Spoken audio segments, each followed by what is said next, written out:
كوتشا امونيكي سياسيا المدرب السابق للمنتخب النيجيري، بينما تكون عرضيه والابعاد تصل لاتشيجي يسددوا.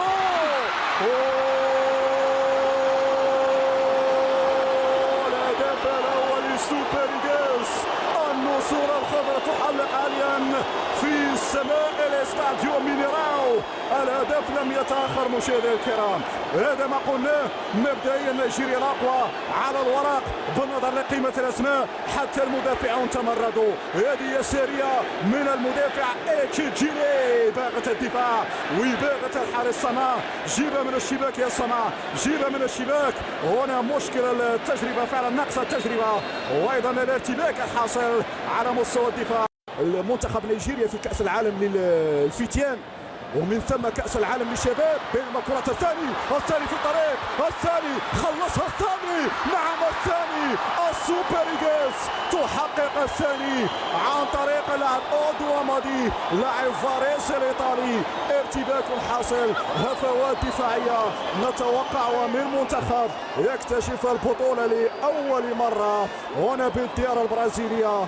نيجيريا تستسد، نيجيريا تدون قوية منذ البداية. هذه الإعادة الأخطاء الدفاعية دي مرة من سيمون، يستغل اللاعب أوداميدي، يضع الكرة بالشباك. شاهدوا المهارة، شاهدوا المراوغة، شاهدوا التوغل. لاحظوا هنا التهاون والارتباك الحاصل في محور الدفاع، رغم أن المدرب ايدي ايتايتا يلعب بثلاثة في المحور، لكن شاهدوا مهارة هذا اللاعب، لاعب أوداميدي أو أودوامادي. عودة مرة أخرى للبرازيل التي ستحتضن الكأس العالمية، بينما هنا كرة نيجيرية عن طريق اللاعب موسى العرضية، ولكن هنا الحارس خطأ.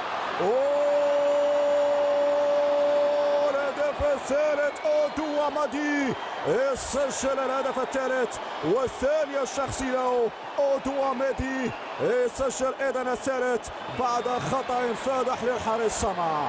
هفوة دفاعية من صنع هذه المرة، أحمد موسى والثنائية إيجاد المنفذ، موسى يتوغل، موسى العرضية والمتابعة من اللاعب أودواميدي، اقتنص الكرة، اختطف الكرة من الحارس. هنا الهواية، هنا عدم التجربة، قلة التجربة فعلا. يستغل الموقف ويستغل هذا الخطأ الفادح. أودواميدي لاعب فاريس الإيطالي يدون الهدف الثالث والشخصية الثانية له في هذه المباراة. هنا الأخطاء سهلت كذلك في التصفيات المونديالية الحالية، بينما كرة مرفوعة، الحل من الكرة الثالثة، هذه الركنية في القائمة الثاني. تيو يجيب بهذه الطريقة ويضع الكرة في المرمى.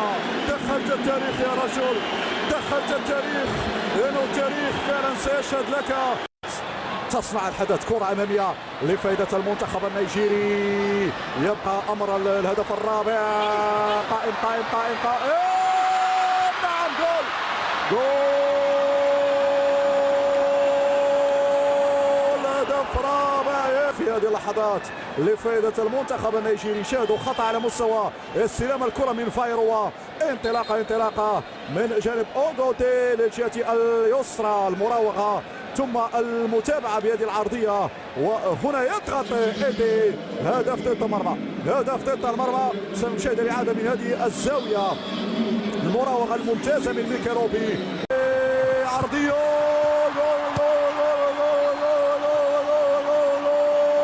كبيرة. كأس القارات تعلن عن نجم اسمه أودوامادي الذي كان على موعد مع الثلاثية في هذه المباراة. عرضية على المقاس من جانب اللاعب براون إيديه. هذا هو إيديه، رفع راسه، حضر على المقاس، والإجابة بهذه الصورة من طرف لاعبين لماندي أودوامادي وكذلك أحمد موسى الذي أضاع كل